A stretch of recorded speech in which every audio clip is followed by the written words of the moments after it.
வெற்றியைப் போலவே ஒரு தோல்வியும் நல்லதடி.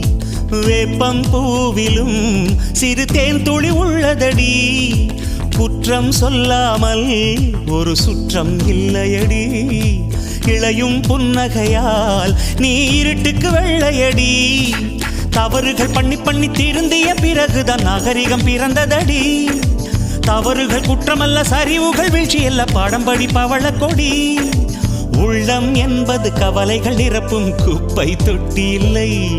உள்ளம் என்பது பூந்தொட்டியானால் நாளை துன்பமில்லை. புயல் மையம் கொண்டால் மழை மண்ணில் உண்டு. எந்த தீமைக்குள்ளும் சிறு நன்மை உண்டு. ஓ